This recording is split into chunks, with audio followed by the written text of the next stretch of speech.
ವಾಸುದೇವ ಪಕ್ಕದಲ್ಲಿರ್ತಾನೆ, ಒಂದೇ ಕೋಣೆಯಲ್ಲಿ ಗಂಡ ಹೆಂಡತಿ ಬಂಧನದಲ್ಲಿ ಬಾಳ್ದಿರ್ತಾರೆ. ಆಗ ಸಾಕ್ಷಾತ್ ವಿಷ್ಣುವನ್ನೇ ಕೃಷ್ಣ ರೂಪದಲ್ಲಿ ಜನಿಸಿದ ನೋಡಿ ಏನಾಗ್ತದೆ, ಶಂಖ ಗದ ಚಕ್ರ ಇವೆಲ್ಲ ನೋಡಿದಾಗ ಆ ಮಗು ಸುಂದರವಾಗಿ ಕಾಣ್ತಾ ಇರ್ತದೆ. ಅದಕ್ಕೆ ಮೈ ತುಂಬಾ ಬಂಗಾರ ಬೆಳ್ಳೆ ಗದ ಚಕ್ರ ಎಲ್ಲ ನೋಡಿ ಭಯಭೀತರಾಗ್ತಾರೆ. ದೇವಕಿನೇ, ಏನ್ ಪ್ರಭು, ಸಾಮಾನ್ಯ ಕೂಸಿನಂತೆ ನಾನು ನೋಡ್ಬೇಕಂತಿದೆ, ಆದ್ರೆ ಈ ರೂಪದಲ್ಲಿ ನಾನು ನೋಡಿದ್ರೆ ಹೇಗ್ ಸಾಧ್ಯ? ನನಗೆ ಭಯ ಆಗ್ತದೆ, ನೀನು ನೋಡ್ಲಕ್ ಆಗ್ತಾ ಇಲ್ಲ.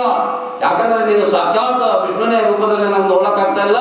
ಹೇ ಪ್ರಭು, ಏನ್ ಮಾಡ್ತಾಳೆ, ಪ್ರಾರ್ಥನೆ ಮಾಡ್ತಾಳೆ. ಖುದ್ದು ತಾಯಿ ಕೂಡ ಏನಂತಂದ್ರೆ ನನಗೆ ಸಾಮಾನ್ಯ ರೂಪದಲ್ಲಿ ನೀನು ಕಾಣು, ಮಾನವನ ರೂಪದಲ್ಲಿ ನೀನು ಕಾಣು, ಆಗ ನಿನ್ನ ಮೂಲ ರೂಪ ಬಿಟ್ಟು ನನಗೆ ನನ್ನ ಮಗುನ ರೂಪದಲ್ಲಿ ಕಾಣು ಅಂತ ಹೇಳಿ ದೇವಕಿ ಪ್ರಾರ್ಥನೆ ಮಾಡ್ತಾಳೆ. ಯಾರಿಗೆ ಅಂದ್ರೆ ತನ್ನ ಮಗುಗೆ.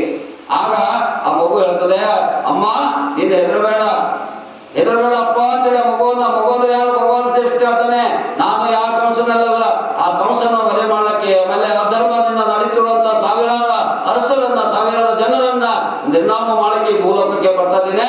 ಧರ್ಮವನ್ನ ರಕ್ಷಣೆಗಾಗಿ ಭೂಲೋಕಕ್ಕೆ ಜನ್ಮವನ್ನು ತಗೊಳ್ತಾ ಇದ್ದೇನೆ. ಯಾರು ಅಧರ್ಮದಿಂದ ನಡೀತಾ ಇದ್ದಾರೆ, ಯಾರು ಅನ್ಯಾಯದಿಂದ ನಡೀತಾ ಇದ್ದಾರೆ, ಯಾರು ಭ್ರಷ್ಟದಿಂದ ನಡೀತಾ ಇದ್ದಾರೆ, ಅವರನ್ನ ನಿರ್ಮಾಣ ಮಾಡಲಿಕ್ಕೆ ನಾನು ಇಲ್ಲಿ ಜನ್ಮವನ್ನು ತಗೊಳ್ತೇನೆ. ಧರ್ಮದ ಸ್ಥಾಪನೆಗಾಗಿ, ಧರ್ಮದ ರಕ್ಷಣೆಗಾಗಿ, ಧರ್ಮದ ಉಳಿವಿಗಾಗಿ, ಧರ್ಮದ ಕಲ್ಯಾಣಕ್ಕಾಗಿ, ಉಳಿವಿ ಎಲ್ಲಕ್ಕಾಗಿ ನಾನು ಜನ್ಮದಲ್ಲಿ ನಾನು ಜನ್ಮವನ್ನು ತಾಳ್ತಿದ್ದೇನೆ. ನೀನು ಹೆದರಬೇಡಮ್ಮ ಅಂತೇಳಿ ಭಗವಾನ್ ಶ್ರೀಕೃಷ್ಣ ಏನ್ ಮಾಡ್ತಾನೆ, ತಾಯಿಗೆ ವಚನ ಕೊಡ್ತಾನೆ. ಆಗ ತಂದೆಗೆ ಹೇಳ್ತಾನೆ, ಓ ತಂದೆ, ನೀ ಏನ್ ಮಾಡು, ಈಗ ಗೋಕುಲದಲ್ಲಿ ಒಂದು ಹೆಣ್ಣು ಮಗುವನ್ನ ಜನನವಾಗಿದೆ.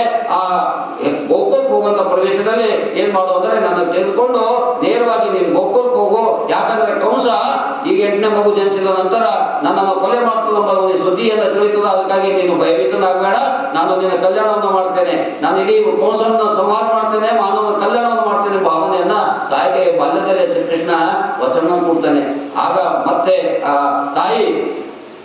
ತಾಯಿಯ ಕಡೆ ನನ್ನ ಮಗುವನ್ನ ಎಲ್ಲಾದರೂ ಇರಲಿ, ಖುಷಿನಿಂದ ಇರಲಿ ಎಂಬ ಭಾವನೆಯೊಂದಿಗೆ ಆಗ ತಂದೆಗೆ ಹೇಳ್ತಾನೆ, ತಂದೆ ಅಂದ್ರೆ ಗಂಡನಿಗೆ ಹೇಳ್ತಾಳೆ, ದೇವಕಿ ಏನಂತ ವಾಸುದೇವನಿಗೆ ಹೇಳ್ತಾಳೆ, ಹೇಗಾದ್ರೂ ಮಾಡು, ಈ 7 ಮಕ್ಕಳನ್ನ ಕಳೆದುಕೊಂಡಿದ್ದೇವೆ, 7 ಮಕ್ಕಳಿಗೆ ನಾನು ರಕ್ಷಣೆ ಮಾಡಕ್ಕಾಗಿಲ್ಲ, ಉಳಿಸ್ಕೊಳಕ್ಕಾಗಲಿಲ್ಲ. ಕಂಸ ಮತ್ತೆ ಬಂದಂದ್ರೆ ನನ್ನ ಮಕ್ಕಳ 7 ಮಕ್ಕಳಂತೆ ಈ ಮಗುವನ್ನ ಕೂಡ ಕೊಲೆ ಮಾಡ್ತಾನೆ. ಅದಕ್ಕಾಗಿ ನೀ ಏನ್ ಮಾಡು ಅಂದ್ರೆ ವಾಣಿಯಂತೆ, ಆಕಾಶವಾಣಿಯಂತೆ, ಪರಮಾತ್ಮನ ವಾಣಿಯಂತೆ ಏನ್ ಮಾಡು ಅಂತಂದ್ರೆ ನನ್ನನ್ನು ಕರೆದುಕೊಂಡು, ಮಗುವನ್ನ ಕರೆದುಕೊಂಡು ನಿನ್ನ ಮಿತ್ರನಾದಂತ ನಂದ ಬಾಬನ ಹತ್ರ ಹೋಗು, ಯಶೋಧರ ಮಾತಿನ ಹತ್ರ ಹೋಗಿ ನೀನು ಮತ್ತೆ ನನ್ನ ಮಗುವನ್ನ ರಕ್ಷಣೆ ಮಾಡು ಅಂತ ಹೇಳಿ ತನ್ನ ಗಂಡನಿಗೆ ಕೇಳ್ಕೊತಾಳೆ. ಯಾರು ಅಂದ್ರೆ ದೇವಕಿ. ಅವಾಗ ದೇವಕಿಯನ್ನ ಕೇಳ್ಕೊಂಡಾಗ ವಾಸುದೇವ ದೇವಕಿಯವರು ಬಹಳ ಸಂತೋಷ ಪಡ್ತಾರೆ.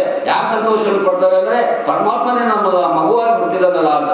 ಅದಕ್ಕಾಗಿ ಹೇಳೋದು, ಪರಮಾತ್ಮನ ಹೇಗೆ ಮಗುವನ್ನ ಹುಟ್ಟಿದ ತಾಯಿ ತಂದೆಗೆ ಖುಷಿ ಪಡ್ಬೇಕು. ಯಾವಾಗ ಯಾಕೆ ಖುಷಿ ಪಡ್ತಾರೆ ತಾಯಿ ತಂದೆಯವರು ಅಂದ್ರೆ ತನ್ನ ಮಗ ಗ್ರೇಟ್ ವ್ಯಕ್ತಿ ಆದಾಗ, ತನ್ನ ಮಕ್ಕ ಶ್ರೇಷ್ಠ ವ್ಯಕ್ತಿ ಆದಾಗ, ತನ್ನ ಮಗ ಉನ್ನತವಾದಂತಹ ಸ್ಥಾನದಲ್ಲಿ ಹೋದಾಗ ಮಾತ್ರ ತಾಯಿ ತಂದೆಗೆ ಬಹಳಷ್ಟು ಆನಂದವನ್ನು ಖುಷಿ ಪಡ್ತಾಳೆ. ಯಾವ ಮಗುವನ್ನ ತನ್ನ ಕೆಟ್ಟ ಚಟಗಳಿಗೆ ಬರೆಯಾಗಿ ಕೆಟ್ಟ ರೀತಿಯಾಗಿ ಅವಮಾನದಿಂದ ಹೋದಾಗ ಅದಷ್ಟು ದುಃಖ ತಾಯಿ ತಂದೆಗೆ, ಆದಂತ ದುಃಖ ಬೇರೆ ಯಾರಿಗೂ ಆಗುವುದಿಲ್ಲ. ಹಾಗೆ ಇಲ್ಲೇನಾಗ್ತು ಅಂದ್ರೆ ದೇವಕ್ಕೆ ಮತ್ತು ವಾಸುದೇವರಿಗೆ ಬಹಳ ಸಂತೋಷವಾಯಿತು. ಯಾಕೆ ಸಂತೋಷ ಆಯ್ತು ಅಂದ್ರೆ ಇಂಥ ಒಂದು ಅದ್ಭುತವಾದಂತ, ನೋಡಲು ಅದ್ಭುತವಾದಂತ ಕಣ್ಣುಗಳು, ಅದ್ಭುತವಾದಂತ ಕಿವಿಗಳು, ಅದ್ಭುತವಾದಂತ ಸುಂದರ ಈ ಜಗತ್ತಿನಲ್ಲಿ ಕಾಣಲಾಗುವಂತ ಸುಂದರದ ಮುಖ ಯಾವ್ದಾಗಿತ್ತು ಅಂದ್ರೆ ಭಗವಾನ್ ಶ್ರೀಕೃಷ್ಣನಾಗಿತ್ತು. ಅದಕ್ಕೆ ಏನಂತ ಕರಿತೀವಿ ಅಂದ್ರೆ ಶ್ರೀಕೃಷ್ಣ ಅಂದ್ರೆ ಏನು, ಆಕರ್ಷಣೆ. ಶ್ರೀಕೃಷ್ಣ ಅಂದ್ರೆ ಸುಂದರ, ಶ್ರೀಕೃಷ್ಣ ಅಂದ್ರೆ ಅದು ಏನಂದ್ರಿ ಸಾವಿರಾರು ಮನ್ಮಥಕ್ಕಿಂತ ಶ್ರೇಷ್ಠವಾದಂತ ಮುಖ ಯಾವ್ದಾಗಿತ್ತು ಅಂದ್ರೆ ಕೃಷ್ಣದಾಗಿತ್ತು ಅಂತ. ಅದಕ್ಕಾಗಿ ಬಹಳ ಅದ್ಭುತವಾದಂತ ಘಟನೆಗಳನ್ನ ಇಲ್ಲಿ ಬರ್ತವೆ.